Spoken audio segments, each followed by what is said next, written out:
Hi guys, welcome to our Balaji study point. आपके लिए chemistry के क्लास 10 की रिवीजन क्लास आ चुकी है। आपका टाइम टेबल के अकॉर्डिंग रिवीजन क्लास आएंगी। समझते हैं आज स्लाइड में जितना हो सके आपको समझा दो। क्लास 10 का चैप्टर नंबर 1 एक बार में समझते हैं अपने धुरंधर अंदाज में। टॉपिक है हमारा केमिकल रिएक्शन एंड इक्वेशन। होता क्या है समझते होता है। केमिकल रिएक्शन, केमिकल क्या होते हैं? केमिकल्स नाइट्रोजन, ऑक्सीजन, फ्लोरीन या केमिकल होते हैं। अभी केमिकल रिएक्शन क्या होती है समझो। केमिकल रिएक्शन क्या होती है समझना। इन दिस रिएक्शन मतलब इस रिएक्शन के अंदर रिएक्टेंट फ्रॉम प्रोडक्ट, यानी कि जो रिएक्टेंट है जो अभिक्रिया कर रहा है वो क्या बनाता है? उत्पाद, यानी कि प्रोडक्ट। कैसा बनाता है? यहाँ रिएक्टेंट होता है, यहाँ प्रोडक्ट होता है, यानी कि रिएक्टेंट से क्या बनता है? प्रोडक्ट। तो केमिकल रिएक्शन क्या होती है? केमिकल रिएक्शन के अंदर रिएक्टेंट से क्या बनता है? प्रोडक्ट। ठीक है, समझ में आ गया? आगे क्या वो समझते हैं। ठीक है, अब बताओ क्या होता है ये। क्या केमिकल इक्वेशन क्या है? केमिकल इक्वेशन क्या होता है समझते हैं। केमिकल इक्वेशन क्या होता है? केमिकल इक्वेशन अरेंजमेंट, यानी अरेंजमेंट है, व्यवस्था है। किसकी व्यवस्था है? रिएक्टेंट और प्रोडक्ट। यानी केमिकल इक्वेशन क्या होती है? केमिकल इक्वेशन एक अरेंजमेंट होती है कि रिएक्टेंट और प्रोडक्ट किस तरह रखे जाए। यहाँ पे देखो, ये रिएक्टेंट है, ये प्रोडक्ट है। रिएक्टेंट क्या कर रहे हैं? रिएक्टेंट कैसे? यहाँ पे 2 हाइड्रोजन, यहाँ पे 2 ऑक्सीजन। अब 2 हाइड्रोजन और 2 ऑक्सीजन क्या बनते हैं? 2H2O। तो क्या व्यवस्था करके पता है इसे कहते हैं लेफ्ट साइड। क्या कहते हैं? लेफ्ट, लेफ्ट या राइट।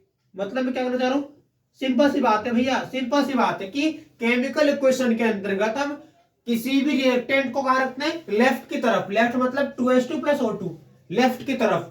अब प्रोडक्ट कहां बनता है? राइट की तरफ, यानी लेफ्ट की तरफ रिएक्टेंट होता है, यहां बनता है प्रोडक्ट। ठीक है, अब आगे क्या वो समझते हैं।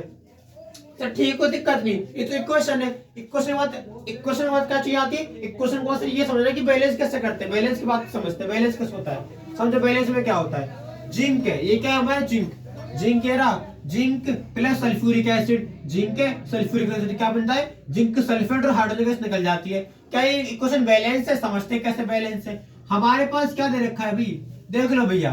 तुम यहाँ पे देखो, क्या मेरे पास जो कोफिशिएंट वैल्यू है, एक होता है कोफिशिएंट वैल्यू की कोई नंबर की वैल्यू या किस सिंबल की वैल्यू, क्या कोफिशिएंट सेम है? समझते हैं क्या इसके ऊपर क्या कोई नंबर जुड़ा है इसके साथ? यहाँ पे सिंगल यानी 1, यहाँ पे 1। सर एक नया वर्ड है कोफिशिएंट। समझते क्या होता है?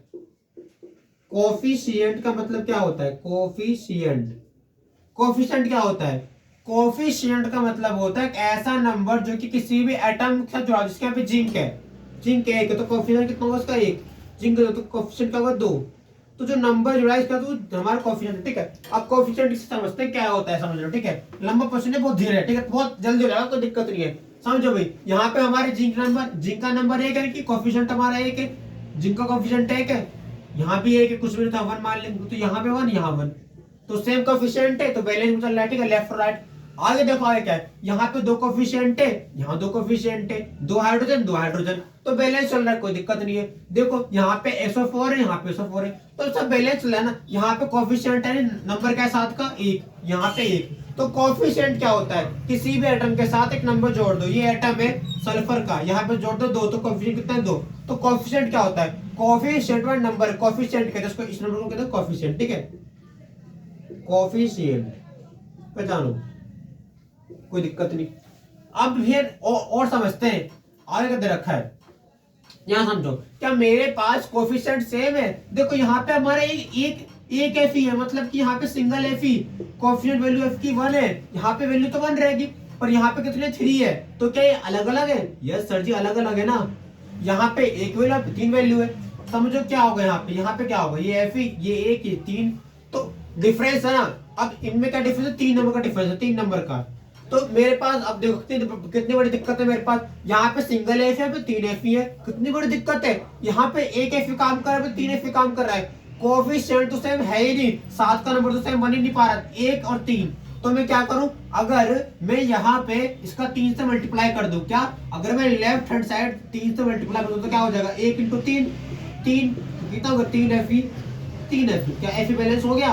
हो गया। मतलब अगर मैं एफ के कोफिशिएंट में जहां पे 1 लिखा था 3 लिखा है, अगर मैं इस 1 का मल्टीप्लाई 3 से कर दूं तो 3 एफ यहाँ हो जाएंगे, 3 एफ यहाँ हो जाएंगे, बैलेंस हो गया एफ बैलेंस हो गया। एफ बैलेंस पर दिक्कत क्या है वो समझते हैं भाई। एफ तो बैलेंस कर लिया आपने, और क्या बैलेंस करोगे समझते हैं। 3 एफ बैलेंस कर लिया, अब दिक्कत आती है। अब यहाँ देखो, यहाँ पे कितना हाइड्रोजन है? यहाँ पे तो 2 हाइड्रोजन है, H2 यहाँ तो 2 हाइड्रोजन है, ठीक है, 2 हाइड्रोजन है यहाँ पे। और चलो देखते हैं यहाँ पे O कितने बन रहे हैं। 2 हाइड्रोजन है यहाँ पे, 2 हाइड्रोजन तो है यहाँ पे, कोई दिक्कत नहीं है। 2 हाइड्रोजन ये रहे, 2 हाइड्रोजन ये रहे, तो बैलेंस है, कोई दिक्कत नहीं, हाइड्रोजन बैलेंस है, ठीक है। अब बैलेंस है तो क्या और क्या कर सकते हैं, देखो यहाँ पे कितने ऑक्सीजन है, यहाँ पे ओ का क्या 4, यहाँ पे 4 कोएफिशिएंट है, ओ का 4 नंबर है, यहाँ पे 1 नंबर है। कितनी बड़ी दिक्कत है यार, यहाँ पे 1 को 4 से लड़ना है, कितनी मतलब कोई जंग लड़ रही है, उस जंग में हमें जोड़ते 400 लोगों की, और 100 लोग, तो 100 लोगों को 400 काम करना दिक्कत है। तो यहाँ पे 1 आदमी है ओ का, यहाँ 4 आदमी हो के अनबैलेंस है। तो अगर मैं ये एक काम करूं, अगर मैं इस इक्वेशन को इस तरह से बैलेंस कर दूं कि अगर मैं इस अनबैलेंस वाले पार्ट को मल्टीप्लाई कर दूं इस वाले पार्ट से, मतलब कि अगर ये अनबैलेंस हो तो अंदर 4 का अंतर है, अगर मैं 4 को मल्टीप्लाई कर दूं 1 से तो क्या हो, 4 ऑक्सीजन, 4 ऑक्सीजन, ठीक है। तो O4 यहाँ लिखते हैं, O4 दोनों का 4, तो बैलेंस, कोई दिक्कत नहीं भैया। यहाँ पे क्या था, यहाँ पे 4 है हमारी वैल्यू, तो यहाँ पे 1 है, 4 से मल्टीप्लाई कर दो, बैलेंस हो गया, कोएफिशिएंट मैच कर लो।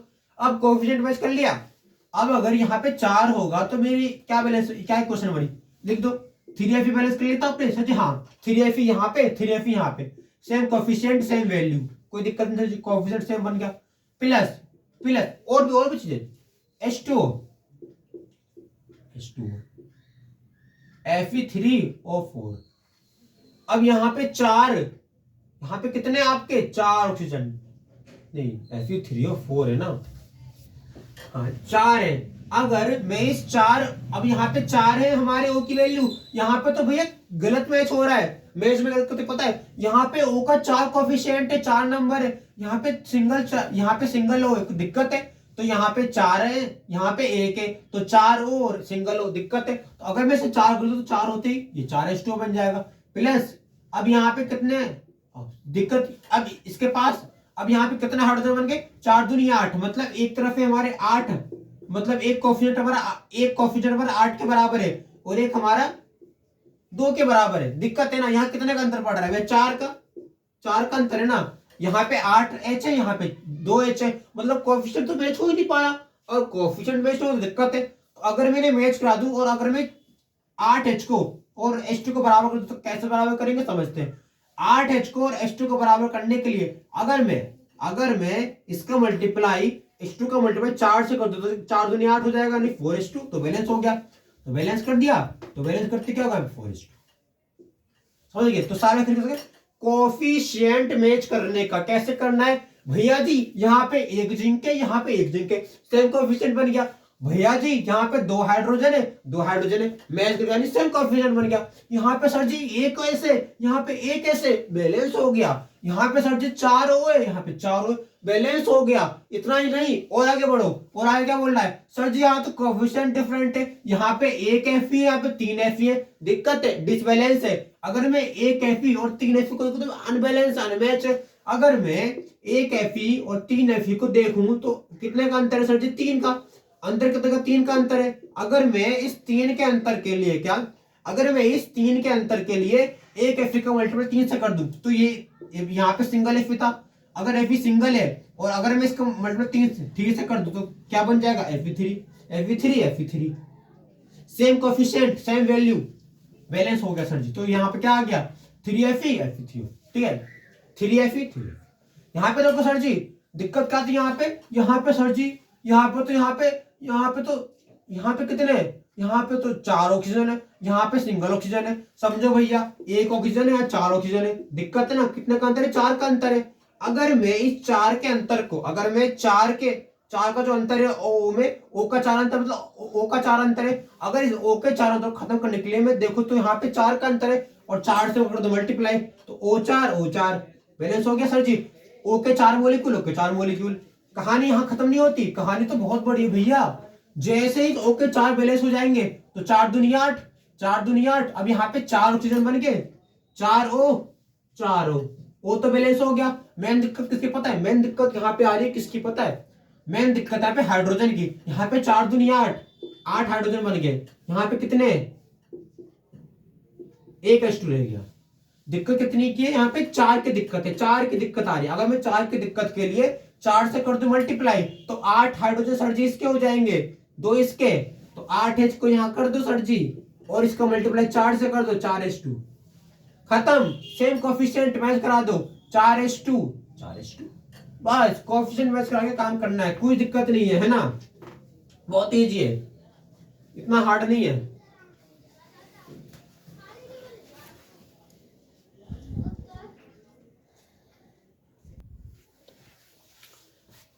कहानी खत्म नहीं है, अब तक कहानी शुरू हो चुकी है, नया टॉपिक, नई चीज फिर आपके लिए इस वीडियो में और जोड़ी है मैंने, type of chemical reaction. Sir chemical reaction होती क्या है कि कोई रिएक्टेंट है, तो रिएक्टेंट से प्रोडक्ट बनने में होता क्या क्या, किस टाइप से होता है वो समझते हैं। पहला कॉम्बिनेशन रिएक्शन, इसमें क्या होता है, कॉम्बिनेशन रिएक्शन में कुछ थ्योरी नहीं है, फालतू की थ्योरी व्योरी कुछ नहीं है, इक्वेशन है, इक्वेशन पढ़ो बस, कुछ कोई दिक्कत नहीं, ठीक है। थ्योरी पढ़ने से कहते हैं टाइम ज्यादा वेस्ट होता है, तो इक्वेशन पढ़ो, अपने में थ्योरी बनाओ। अब कॉम्बिनेशन रिएक्शन में क्या होता है, कॉम्बिनेशन रिएक्शन में हमारे पास होते हैं दो रिएक्टेंट, मतलब कि एक रिएक्टेंट हमारा ये है, एक हमारा ये है, ठीक है। तो दो रिएक्टेंट है, अगर दो रिएक्टेंट तो अब उनसे क्या बनता है, दो रिएक्टेंट से बनता है हमारा प्रोडक्ट, यानी कि R और R से 2R, 2R और हीट बाहर निकली। अब क्या होता है वो समझते हैं, एक उसमें टाइप मतलब इक्वेशन में, इसे कहते हैं कैल्शियम ऑक्साइड, लाइम, चूना। अब ये कैल्शियम ऑक्साइड है, कैल्शियम ऑक्साइड हमारी रिएक्शन करता है किससे, पानी से, पानी से क्या करता है रिएक्शन करता है, होता है क्या है, कैल्शियम ऑक्साइड ये रहा सर जी, और हमारा H2 को तोड़ दो, HOH ये रहा, ठीक है। तो कैसे होती है रिएक्शन, रिएक्शन में ये होता है कि देखो रिएक्शन है, तो रिएक्शन बताओ क्या होता है, दो हाइड्रोजन सॉरी दो ऑक्सीजन और दो हाइड्रोजन मिलते हैं, तो उससे क्या बनता है, दो ऑक्सीजन ये रहे, दो हाइड्रोजन ये रहे, तो क्या बनता है कैल्शियम हाइड्रोक्साइड। और जैसे ही मिलते हैं तो हम जोड़ रहे हैं, जोड़ने में क्या होता है एनर्जी बढ़ती है, क्योंकि जोड़ने में क्या होता है हम एनर्जी जोड़ते तो बढ़ती रहती है, तो एनर्जी बढ़ेगी, एनर्जी बढ़ेगी तो हीट पैदा होगी, तो हीट निकलती है इससे, तो कैल्शियम ऑक्साइड सर जी ये रहा और पानी ये रहा, तोड़ दिया पानी को HOH में, तोड़ने के बाद 2O और 2H मिल गए, तो क्या बना कैल्शियम हाइड्रोक्साइड, ठीक है। ये होता है हमारा एडिशन, नॉर्मल रिएक्शन, ठीक है, तो नॉर्मल होती है, ठीक है।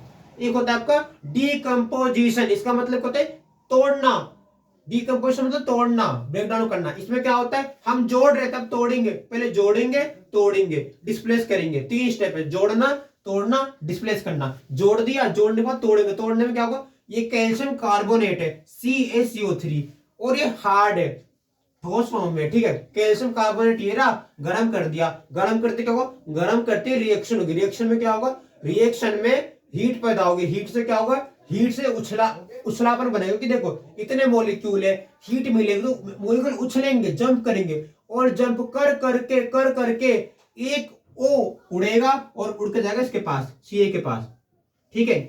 जैसे हमारा A को चला गया C के पास, तो क्या बनेगा कैल्शियम ऑक्साइड। अब जैसे कैल्शियम ऑक्साइड बनेगा तो यहाँ पे 3 होते, एक कम हो गया तो 2 बन गए, मतलब कैल्शियम ऑक्साइड तो ये रहा, और बाकी CO2 निकल जाएगा इसके तरफ, ठीक है। समझ में आ गया, यानी कि डीकंपोजिशन में रिएक्शन होगी, रिएक्शन में क्या होगा, एनर्जी पैदा होगी, एनर्जी पैदा होते होते एनर्जी का अमाउंट बढ़ने पर हाई एनर्जी के कारण मॉलिक्यूल उछलेगा और उछलते जाएगा Ca के पास, तो O चला गया Ca के पास, O ने जंप करी Ca के पास, तो बन गया Ca और CO2, ठीक है। इस तरह क्या होता है हमारी इंपॉर्टेंट रिएक्शन, हर बार आपके पेपर में मिलेगी, आपको रिएक्शन बोर्ड के पेपर में टिक कर लो 2025 के लिए, 26 हाँ तो 26 होगा ना, 25-26 के लिए तैयार कर लो इसको रिएक्शन को, ठीक है। तो लिख देते हैं इसके नीचे 2025-26 CBSE क्लास 10 पढ़ लेना, काम आएगी, बहुत आती है रिएक्शन, समझ गए, टिक कर लेना, वेरी वेरी इंपॉर्टेंट, ठीक है। इसमें क्या होता है इस रिएक्शन में समझना, मैंने लिख दिया 2025-26 CBSE बोर्ड क्लास 10 के लिए क्वेश्चन पढ़ लेना, आती है, ठीक है। होता क्या है हमारे पास, इसे कहते हैं हम चाइना डिश एक्सपेरिमेंट, मतलब चाइना डिश एक्सपेरिमेंट। इसमें क्या होता है silver chloride, silver Ag chloride Cl, तो 2AgCl को जब गर्म करते हो तो गर्म करने पे क्या निकलती है, अब गर्म करते क्या निकलेगी क्लोरीन, क्लोरीन वाष्पशील होकर निकल जाएगी, अब क्लोरीन को मिलेगी एनर्जी, जैसे ही इसको एनर्जी मिलेगी तो उछलेगी, ठीक है। अभी तो सिल्वर है, चांदी है, चांदी पॉजिटिव होती है, चांदी क्या करेगी, चांदी अपना चार्ज छोड़ेगी तो वो तो स्टेबल हो जाएगी, पर Cl तो नेगेटिव है, तो Cl क्या होगी कोई हीट मिलते ही उछलेगी और उछल के पहुंच जाएगी, इससे अलग हो जाएगी, ठीक है। तो ये अलग हो जाएगी गैस के तौर पे और ये स्टोरेज हार्ड बन जाएगी, ठीक है। ठीक है, क्योंकि मेटल है, मेटल को तोड़ोगे तो वो जम जाएगा और वो ज्यादा उड़ नहीं पाएगा। Cl गैस है तो इजीली टूट जाएगी क्योंकि नॉन मेटल है, ठीक है। वही केस है। इसके अलावा देखो दो एक और एग्जाम्पल भी समझना, ठीक है, मुश्किल नहीं है। हमारे पास इस तरीके से 2AgBr सिल्वर ब्रोमाइड है जो कि हार्ड है, ठीक है। इसमें भी सनलाइट का काम है, सनलाइट यानी कि सारी जो रिएक्शन है किसकी उपस्थिति में हो रही है, चाहे डिस वाली 2AgCl वाली सनलाइट की उपस्थिति में। तो Ag2AgBr सर जी ये रहा 2AgBr हमारा हार्ड फॉर्म में, इसे गर्म करेंगे। गर्म करते क्या होगा, मैंने बोला था आपको Ag धातु है, Ag धातु है मतलब Ag के पास +2 चार्ज है, ये और ऊपर से मेटल है, क्या है सर जी, मेटल है, स्ट्रॉन्ग मेटल है। अब जैसे ही आप गर्म करो तो गर्म करते क्या होगा, गर्म करते हुए चार्ज रिलीज करेगी और स्टेबिलिटी शो करेगी, और जैसी चार्ज छोड़ेगी तो ये ठोस बन जाएगी और ठोस फॉर्म में कारण से Ag सॉलिड में कन्वर्ट कर देंगे और Br निकल जाएगा। मतलब कि मेटल को गर्म करने पे चांदी हो, सोडियम हो, गर्म करने पे होता है कि उनसे चार्ज निकलता है और चार्ज जो होता है वो आयन की फॉर्म में हीट निकालता है, ठीक है। तो जो आयन निकले वो हीट के फॉर्म में Br को निकाल देंगे, ठीक है। यानी जो 2Ag था धातु थी, धातु से निकला चार्ज, चार्ज मिला Br को, Cl को निकल गई, ठीक है। इस तरीके से क्या होता है, इसे कहते हैं हम डिकम्पोजिशन, ठीक है। तो मैंने कहा चाइना डिस्क की अच्छी वो एक्सपेरिमेंट हर बार आती है 2Ag और 2AgCl वाली, ठीक है, पढ़ लेना सीबीएसई क्लास 10 के लिए। अभी बहुत रिएक्शन है, अभी जाना मत, बहुत रिएक्शन है। अब आती है हमारी डिस्प्लेसमेंट। तो डिस्प्लेसमेंट क्या होता है, हम तो प्लेसमेंट पढ़ा था कि प्लेसमेंट लगती है, पैसे मिलते हैं कॉलेज जाने पे, सिर्फ प्लेसमेंट मतलब पैसा मिलता है। ये डिस्प्लेसमेंट है, इसमें क्या होता है, इसमें ये होता है पहले आप अकेले भाई थे, घर में अकेले भाई थे, घर में सब कुछ आपका था, पर आपकी मम्मी को एक छोटा भाई पैदा हुआ, वो आपका मतलब पहले आप अकेले भाई थे, अकेले भाई में खुश थे, पर आपकी खुशी टिकी नहीं, छोटा भाई आ गया तो आपकी चीजें बढ़ गई आपस में, तो वो डिस्प्लेस कर दिया उसने आपको, ठीक है। इस टाइप से डिस्प्लेसमेंट होती है। इसमें क्या होता है समझते हैं, डिस्प्लेसमेंट में ये होता है कि मैं बैठा हूं और कोई बुजुर्ग व्यक्ति आ जाए, तो बुजुर्ग व्यक्ति के लिए, बूढ़े व्यक्ति के लिए कुर्सी छोड़ूंगा क्योंकि संस्कृति है, तो मैं डिस्प्लेस हो गया, ठीक है। अब समझते होता है क्या डिस्प्लेसमेंट में, मैंने लिए रिएक्टेंट, एक है हमारा सिंगल आर डेस, एक है आपका सिंगल आर डेस और एक आपका सिंगल आर डेस और आर डबल डेस। इसमें क्या होता है, रिएक्शन में क्या होगा, रिएक्शन में जो हमारा सिंगल आर डेस है ये हट जाएगा, ठीक है, सेकंड रिएक्टेंट वाला, और ऐड हो जाएगा। समझते हैं एग्जांपल के थ्रू, ये हार्ड नहीं है, इजी है, समझो मेरे साथ, ठीक है। ये रिवीजन क्लास है, थोड़ा फास्ट है पर अच्छी बनाई मैंने। अगर मैं बात करूं धातु, धातु क्या है मेरी, धातु Fe, धातु है, धातु Fe है, Fe ने रिएक्शन करी तो Fe की रिएक्शन किससे करूं, कॉपर सल्फेट से। Fe ये रहा, कॉपर सल्फेट ये रहा, रिएक्शन तो रिएक्शन करने पर तो क्या होगा, रिएक्शन करने पर Fe क्या करेगा, Fe, अब समझना रिएक्शन क्या होगी, रिएक्शन बताओ क्या होगा, समझना। पूरी रिएक्शन में, पूरी रिएक्शन खास तुम्हें क्या, पूरी रिएक्शन में Fe पॉजिटिव है, Fe के पास +2 चार्ज है। अगर मैं मान के चलूं कि Fe के पास +2 चार्ज है और Fe की वैलेंसी है +3 तक की, तो Fe के पास क्या है चार्ज +2, Fe तुम्हारा पॉजिटिव है, +2 चार्ज देने वाला है। Fe तो पॉजिटिव है पर यहाँ पे क्या है सर जी, SO4 है, SO4 नेगेटिव है, SO4 नेगेटिव है, इसके पास -2 है, एक +2 एक -2। अगर +2 और -2 मिल जाए तो चार्ज, अब एक चार्ज पॉजिटिव है +2, एक चार्ज नेगेटिव -2, जैसे ही मिलेगा तो क्या बन जाएगा, फेरस सल्फेट FeSO4। समझ में आ गया, वही चीज है, चार्ज मिल गया तो FeSO4 Cu निकल गया, ठीक है। इसलिए हम क्या बोलते हैं, इसलिए प्यारा सा क्वेश्चन आता है एग्जाम के अंदर, सीबीएसई बोर्ड के अंदर, बोर्ड वाले बच्चों तैयार करो, तुम्हारा एक क्वेश्चन मैंने बताया चाइना डिश वाला आता है हर बार, कर लेना तैयार, ठीक है। दूसरा मैंने क्या बोला, दूसरा एक्सपेरिमेंट आपको बताओ किस टाइप का आता है। दूसरे एक्सपेरिमेंट तुमसे बोलेगा कि किसी भी कॉपर, मतलब कि कॉपर की क्या कहते हैं वो, हाँ, कि अगर हम किसी कॉपर के सॉल्यूशन के अंदर कोई कील डाल दें लोहे की तो उसका रंग चेंज होगा, क्या होगा उसके अंदर, मतलब कि समझ आता हूं, कोई मतलब इतना हार्ड नहीं है। एक और समझते हैं एग्जांपल, ठीक है, इसमें बताऊं क्वेश्चन क्या आता है। देखो यहाँ पर डबल में क्या होता है, डबल डिस्प्लेसमेंट में सोडियम सल्फेट सर ये रहा, आपको सोडियम सल्फेट है, सोडियम सल्फेट ये रहा, बेरियम क्लोराइड ये रहा, रिएक्शन करने पर तो क्या होगा, रिएक्शन करने पे होगा ये कि Ba पॉजिटिव है, Ba पॉजिटिव है। अगर मैंने माना कि Ba के पास +2 चार्ज है, अगर Ba हमारा पॉजिटिव है तो Ba मेटल है, अब Ba तो पॉजिटिव है, अब पॉजिटिव Ba क्या करेगा, Cl के पास जाएगा, Ba क्या बोलेगा Cl से, नहीं Ba, अब Ba तो पॉजिटिव है बी ए पॉजिटिव है, SO4 नेगेटिव है, तो बी ए क्या बोलेगा, बी ए बोलेगा SO4 से कि पॉजिटिव तो तुम नेगेटिव हो, हम दोनों को जरूरत है, तुम तो नेगेटिव हो, तुम्हें स्टेबल होना है और मुझे चार्ज देना है, तो ये बनाएंगे BaSO4, क्योंकि इसे स्टेबिलिटी शो करनी है बी ए को, और इसको स्टेबल मतलब इसको स्टेबिलिटी शो करनी है क्योंकि चार्ज ज्यादा है और इसको चार्ज चाहिए, तो चार्ज लेने पे क्या बनाएंगे BaSO4 बेरियम सल्फेट। अगर ये BaSO4 बन जाएगा तो स्टेबिलिटी आ जाएगी और दोनों आपस में मिल जाएंगे। एक तो ये बन गया, पर कहानी खत्म नहीं है भैया, कहानी अभी बहुत बड़ी है। कहानी यहाँ पे ये चलती है कि इस पूरी स्टोरी में BaSO4 तो बन गया, पर बच गया हमारे पास, बच गया हमारे पास NaCl, तो क्या बन जाएगा 2NaCl। ठीक है, और क्वेश्चन क्या था, क्वेश्चन ये था अगर हम किसी टेस्ट ट्यूब के अंदर पानी भर दें, तो अगर मैं किसी कॉपर के सॉल्यूशन के अंदर, ठीक है, कॉपर के सॉल्यूशन के अंदर, कॉपर सल्फेट के अंदर, तो कॉपर सल्फेट सॉल्यूशन, अगर मैं कॉपर सल्फेट के अंदर लोहे की छड़ डाल दूं तो क्या होगा, अगर मैं कॉपर सल्फेट के विलयन के अंदर लोहे की छड़ डाल दूं तो क्या होगा।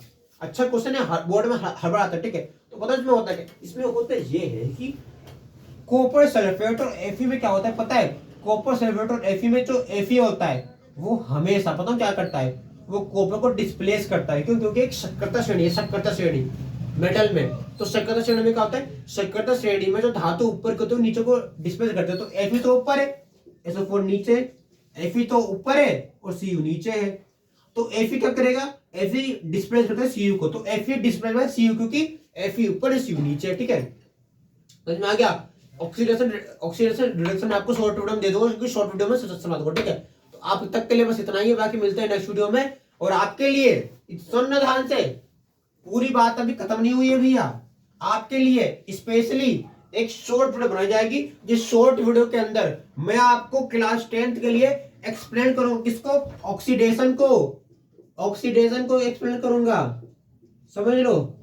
इसके अलावा रिडक्शन, कमी क्या होता है वो बताऊंगा, ठीक है, रिडक्शन बताऊंगा, और कोरेजन और सारे बता दूंगा, ठीक, एक बार में। ठीक है, मिलते हैं नेक्स्ट वीडियो में। धुआंधार क्लास अपने ला दिए मैंने, आपके बोर्ड के टाइम से लेके अब तक आपके लिए मैं खड़ा हुआ हूँ। चैनल को सपोर्ट करो, देखो मेरे पास ना कम से सब्सक्राइबर है, आपका सपोर्ट चाहता हूँ, तो सपोर्ट करो, लाइक करो। मिलते हैं नेक्स्ट वीडियो में।